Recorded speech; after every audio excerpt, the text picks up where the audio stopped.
Hey, good afternoon. Welcome into the weekend recap brought to you by True Sun Exteriors and Interiors, as it has been every Monday since I think the beginning of September. We are now in mid-December, approaching National Signing Day, or the early signing period, I guess. I still call it National Signing Day because that's what it used to be. That's what it might be in the future. We'll talk some about that. We'll talk briefly about Missouri basketball.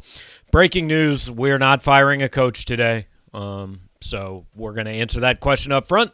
We'll talk a little bit more about some of the other stuff with Mitchell Forde momentarily. But one last time, want to remind you guys that our partner for this show all season long, all year long, has been True Sun Exteriors and Interiors. You can get in touch with them online at truesunexteriors.com.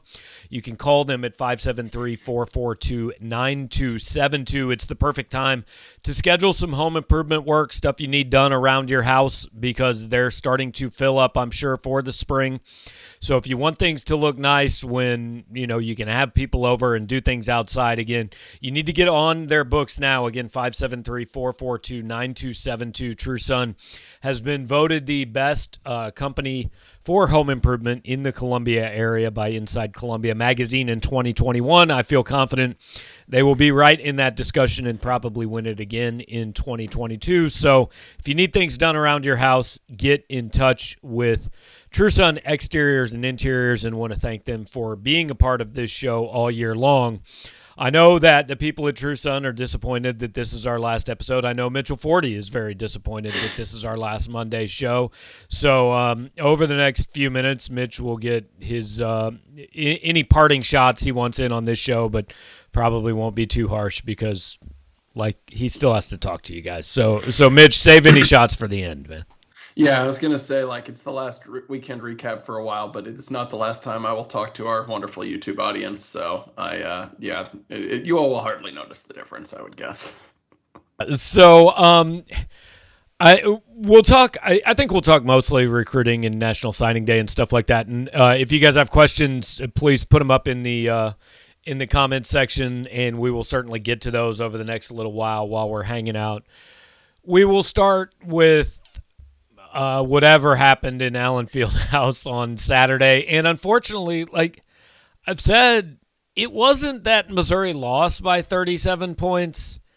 It was that really it wasn't at all a surprise that Missouri lost by 37 points. I mean, I wrote this morning, the most discouraging thing to me was for 10 minutes of that game, that was about as well as Missouri's played all season. And they still lost by 37 points. Yeah, absolutely. I mean, especially on the offensive end for, about the first 12 minutes of that game, Mizzou was playing well. I mean, Javon Pickett hadn't missed a shot. They were 3 of 4 from 3. They scored, I think it was 23 points maybe in the first 12 minutes, which is what they usually score at a half against bad teams. I mean, all season. So, yeah, they were playing well on the offensive end, but defensively, Kansas got whatever they wanted. And I mean, just really the long and short of it is Kansas looked just so much more talented. And that's the second time this season we've seen Missouri play a high major opponent, Florida State and Kansas. And it really looks like they're playing a team from the Atlantic Sun or the Sun Belt or something. It just does. It doesn't look like those two teams are playing at the same, level of competition. And so that's a huge problem. That's the biggest problem you can probably have. It's not this guy's turning it over too much, we can fix that. I don't see how you fix that during the season. And that's why we are at the situation where we are with the discussions around the team. So you think that's a problem considering all Missouri plays the rest of the year are high major teams? It's less than ideal. I mean, since they're averaging a 30-point margin of defeat against their two high major teams so far, it doesn't make you extremely optimistic. And look, I truly do understand people who are like, could we talk about this less? I get it, but yeah, it's December. This is what you talk about. I mean, we're going to talk about football recruiting, and we'll do that, but there's 6 kids, and we don't know exactly what they're doing. Basketball is going to be covered at the University of Missouri, and it's just, I mean, if you don't want to read it, if you're tuned out, I get it. Everybody certainly seems to be tuned out. I think the crowd at home games the rest of the year will indicate everyone is tuned out.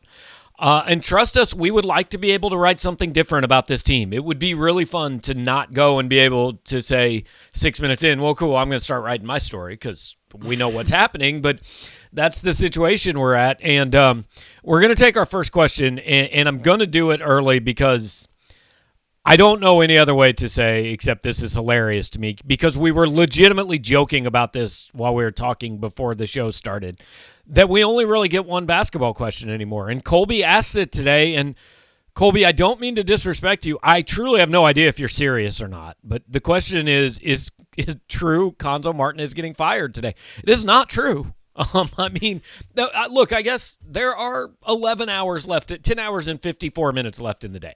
I can't, promise you it's not true, but I can say pretty confidently that Cuonzo Martin is not getting fired today. I can say even more confidently, somebody will ask us tomorrow if Cuonzo Martin is getting fired today. Yeah. Yeah. I mean, that's, like you said, that's really the only conversation that is able to be had around this season right now, which is frustrating, but I get it. I definitely am not going to, I don't really care to break down, the ins and outs of why this team has struggled in various ways or whatever. Like I said, it's just the players are bad. I get it, but I would be stunned if Cuonzo Martin is fired before the month of March. I'd be very, very surprised if he's fired before the end of the season. I know that there's some complications with the contract and that the May 1st date has, been talked about a lot. I would not be surprised if this is the way that the AD goes, which is not 100% guarantee by any means, that, they find a way to work it out so that there's a separation or are able to bring in a new coach or start searching for a new coach well before May 1st.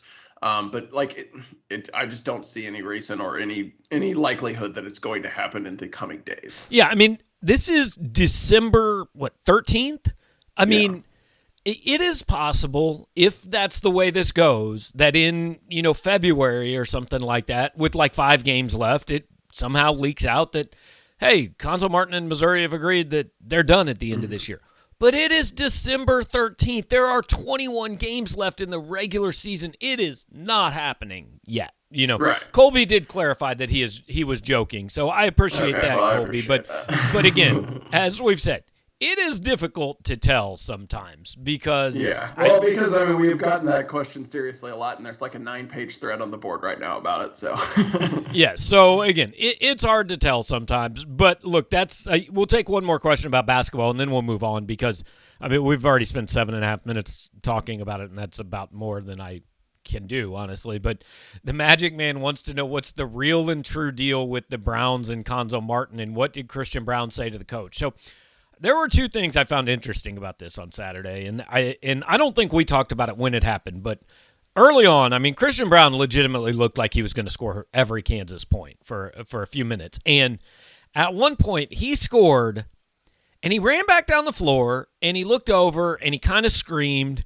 And my first thought was, holy crap, he's screaming right at Cuonzo Martin. But I thought, we're 100 yards away from the court. Maybe he's not. Maybe there's I don't know.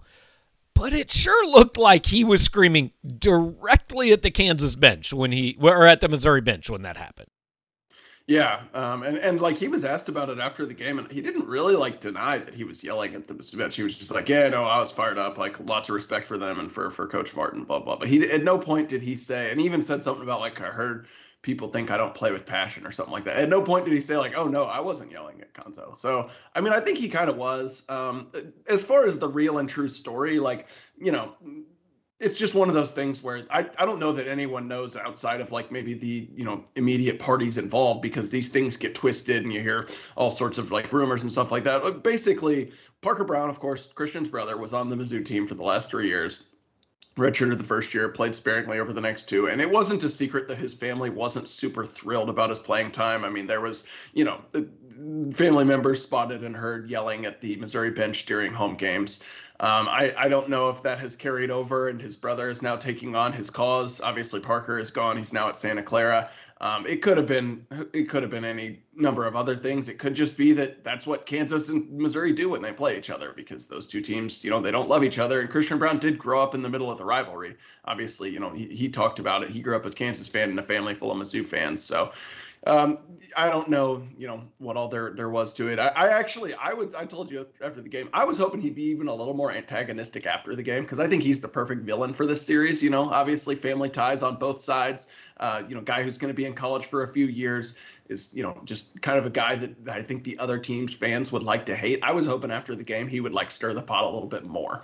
Hey, well, and I know Vahe Gregorian did talk to Parker and Christian's mom after the game, and she basically said, hey, he feels like his brother didn't get a fair shot and he's protective of his brother. And that's fair. I mean, look, whether you agree with that or not doesn't really matter. Of course, his family's going to have his back and think that. Now, I don't really want to get into if the way they've gone about that has always been the way that it should ideally be handled, but I also can't say without question that Cuonzo Martin has handled that all correctly. I don't know.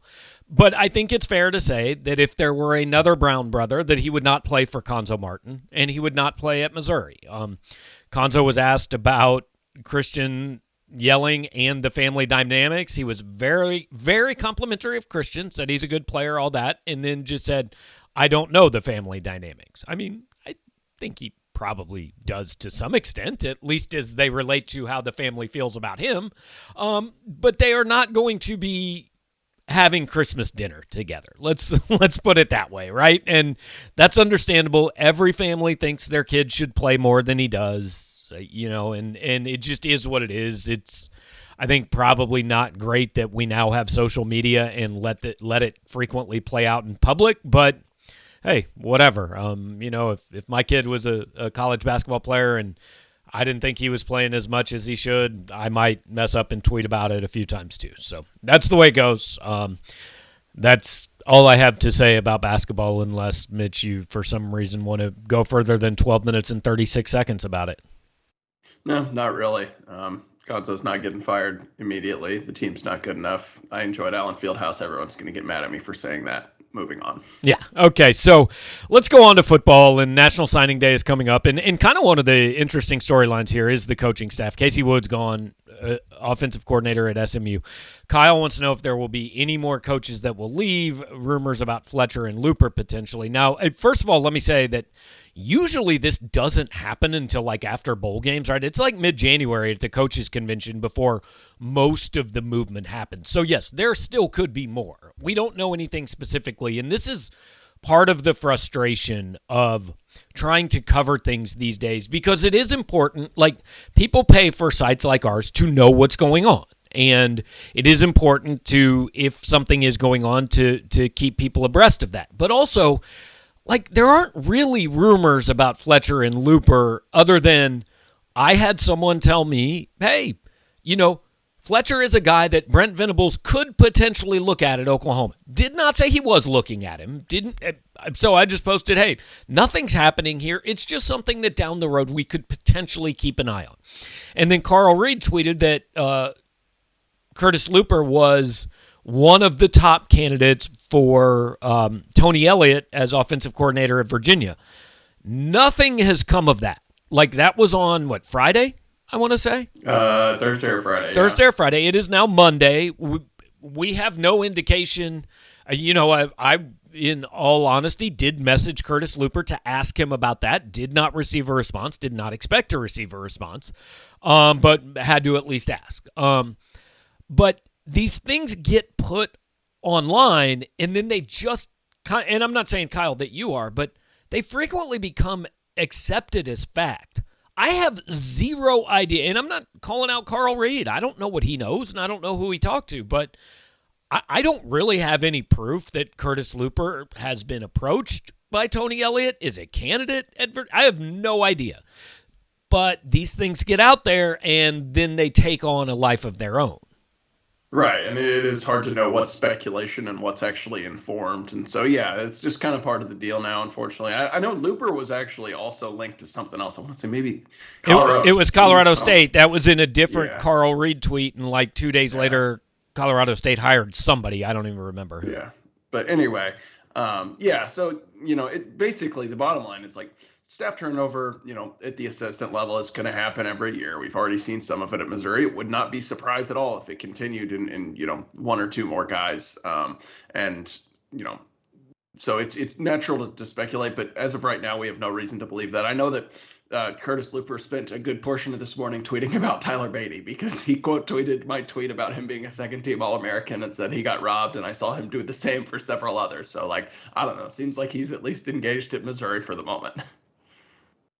The truth of it is, it's good if coaches get hired away. Like, as long as the head coach is staying, it doesn't really matter that much. Like, yes, there might be a kid here and there that's like, well, hey, that was the position coach I was going to play for, and now I don't. There might be one of those or two of those, but overall, they're coming to play for the head coach, and hey, guys are going to leave, and Eli Drinkwitz gets paid $4 million to know who he's going to call if that does happen. I mean, you want your guys to get promotions because that means you have good coaches, and then you want them to go out and go to other schools. You want to have a coaching tree. If you have been a head coach for any length of time and you don't have a coaching tree, it probably means you don't have a very good coaching.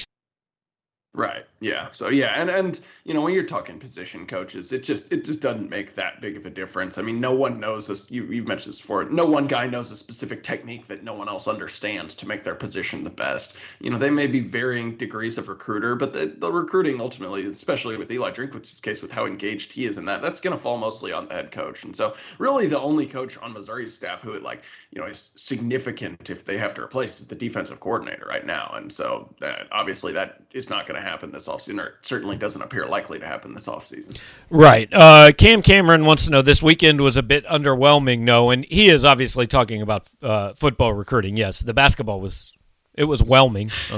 Neither over nor under. But in football recruiting, look, I do understand. I mean, we thought this was going to be 15 to 20 kids on campus, and it wasn't. It was 11, I think, with just 2 uncommitted visitors. So that part, yes, I understand.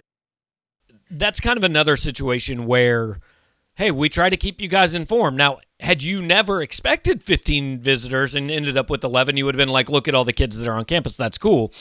But, hey, that's what we were hearing, so that's what we were telling you guys.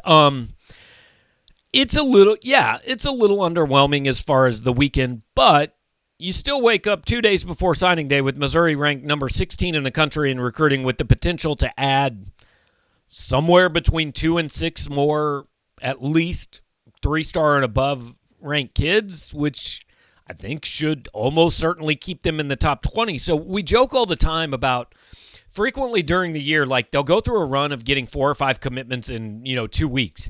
And then 2 weeks later, people are like, geez, it seems like everything's dead. Well, there's only 25 spots in a class. Like, by simple math, you can only average 1 every 2 weeks. So,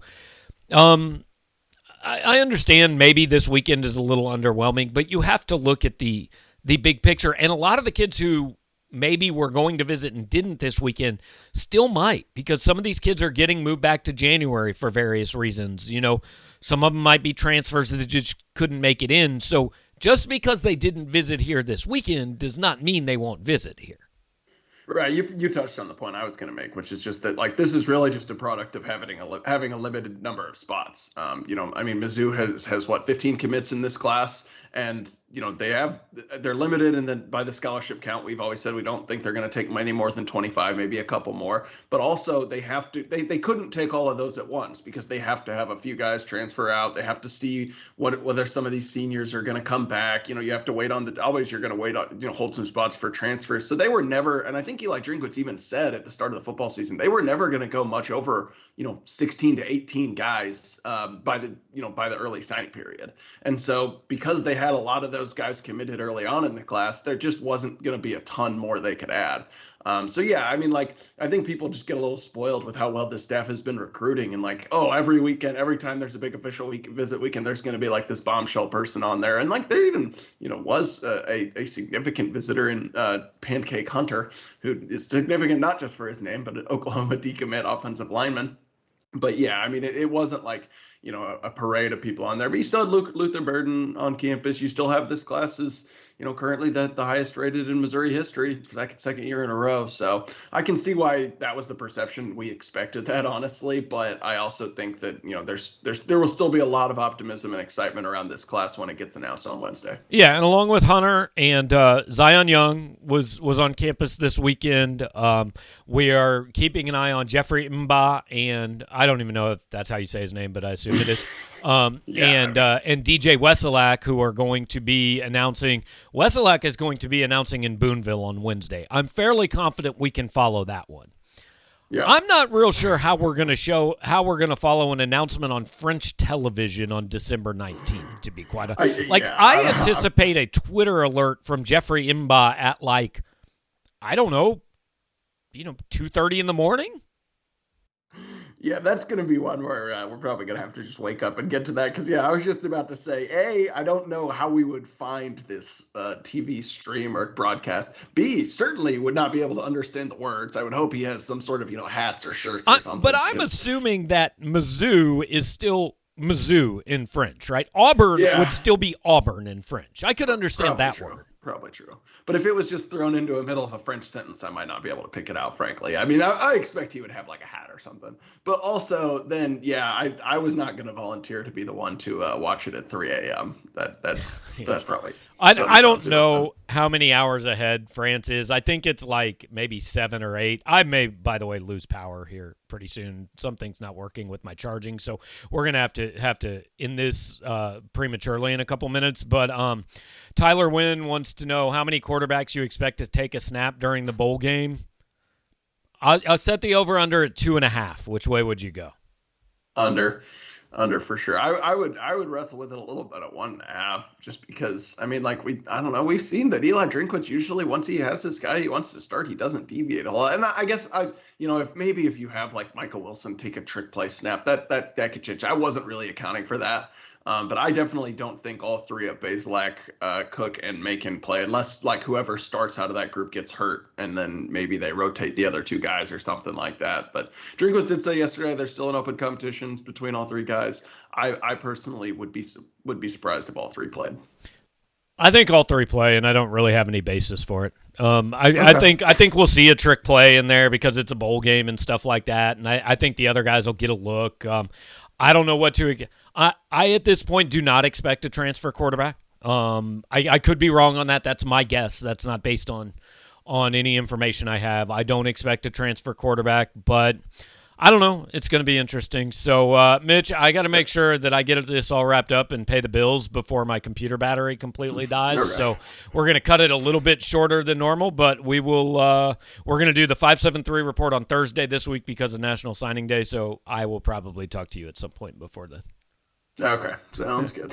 All right, have a good one. That is Mitchell Forde. Appreciate him joining us today and all year long. Appreciate those of you who watch joining us. And again, got some technical issues that I'm going to have to shut the live stream down a few minutes earlier than I had planned, so that's why we're stopping early. But also, guys, just not a ton to talk about right now, right? Sean Williams and I will have one more recruiting show tomorrow before National Signing Day. Again, we will do the 573 report on Thursday so that we can get through signing day, cover everything for you guys all day long on Wednesday. We'll do the 573 report on Thursday this week. But appreciate those of you guys who have joined us all year long on this show. This is the last one for this year. What we're doing next year, who knows? That's a long way away. We will plan that. But can't thank enough the guys at True Sun Exteriors and Interiors, Barry Rowe and his whole team for being a part of this and helping us kind of branch out and do some new things this year with our coverage, and hope that you guys enjoyed this all year long. It was a good way to kind of catch up on, clean up things from the weekend as far as football games, basketball games, what's going on, and then take your questions and kind of reach you guys in a new and different way. So hopefully you found it worth your time. Speaking of innovative and worth your time, True Sun Exteriors and Interiors, certainly both of those things. They are going to do everything they can to make sure that your home project is done exactly the way you want it. They will work with you every step of the way. They'll answer your questions. They'll work through the problems. And look, problems do sometimes arise when you're getting major things done. So, a little bit of patience. They're busy. You're going to have to schedule it out a few weeks, but I promise if you get True Sun Exteriors and Interiors to do the work you're wanting done on your house. You're going to be very happy with the end product. They're big Mizzou fans. They're huge in the local Columbia community, and they do great work. Again, voted the best in Columbia in home remodeling. So you can get in touch with them online at TrueSunExteriors.com. You can also call them at 573-442-7292, or I'm sorry, 7292. And I don't have the number right in front of me, but that is correct. So get in touch with them. They've been great for us all year long. Again, True Sun Exterior. Just Google them. Find them online. They are great contributors to our site and a great business here in Columbia, Missouri. Who knows? Maybe in the next 12 days you can plan to surprise your wife or husband with a great home project that is done by somebody else. So would encourage you to do that. Thanks again to True Sun. Thanks to you guys watching. Do me one more favor before you leave. Hit the like button if you're listening on the podcast. Hit the subscribe button. And really appreciate you guys being a part of this. Thanks to True Sun. Thanks to Mitch.